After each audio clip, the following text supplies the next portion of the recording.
Is it Quvenzhane? Quvenzhane. Quvenzhane. Okay, so it's sort of a French take. Are you from Louisiana? Because I read that you went to Honduras Elementary School. Yes. You're from Louisiana, okay. And is your family from Honduras? Or do you just go to the Honduras? I just go to Honduras Elementary School. Okay. And that's where they found you for this role? How did you get this role? From the library.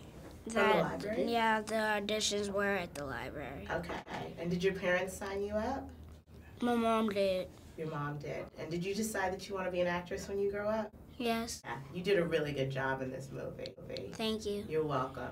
Now, Dwight, I also read that you own a bakery and they found you at the local bakery? Yeah, my bakery was right across the street from where they did the auditions at. And I just had one of your buns. They had the buns for us out there. Yeah. Those are wonderful. Thank you. So how did you get involved? Like, what made you say, from bakery to stardom?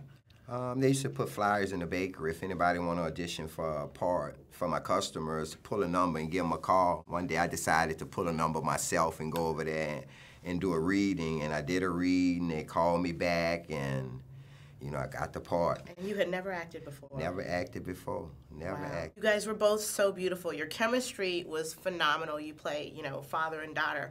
Did you guys do anything off set to sort of bond? We actually, one day, we wasn't doing any shooting.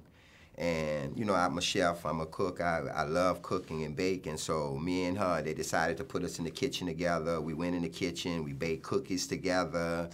Stuffed bell peppers. Macaroni and cheese. Yeah, so we put our aprons on, and that kind of bonded us together. We was in the kitchen all day, eating, cooking. Okay.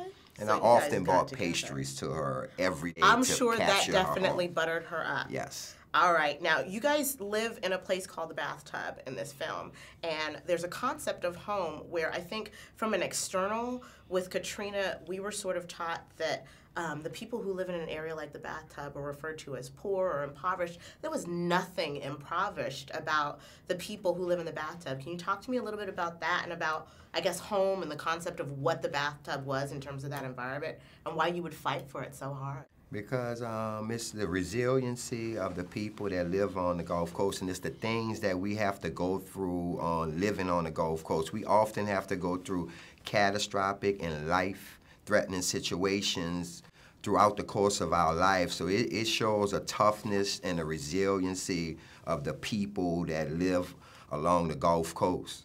And can you talk to me a little bit about playing Hush Puppy for me? Hush Puppy was fun because she's very active, so I would always have to stay very active.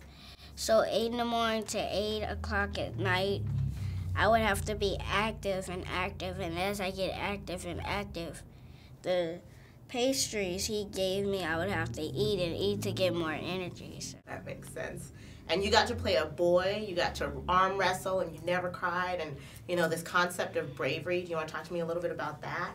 Well, Hush Puppy was supposed to be a boy, but the boy would be too much a boy, so they just thought about having a girl because they're gentle and they will never do anything wrong, so that's what Hush Puppy was doing. She wouldn't do anything wrong, but she acts like a boy, so they had different things, so they just used girls instead of boys because they were like hustle and do different things that the director didn't like so much, so it wasn't something that a boy would play because different things boys do, and girls, they're just doing whatever they can to make each other feel better and play around and do brave stuff and be fearless and do whatever they can to do anything to make feel better, take care of each other, and they just don't hurt each other pretty much. Right. All right. Well, thank you so much.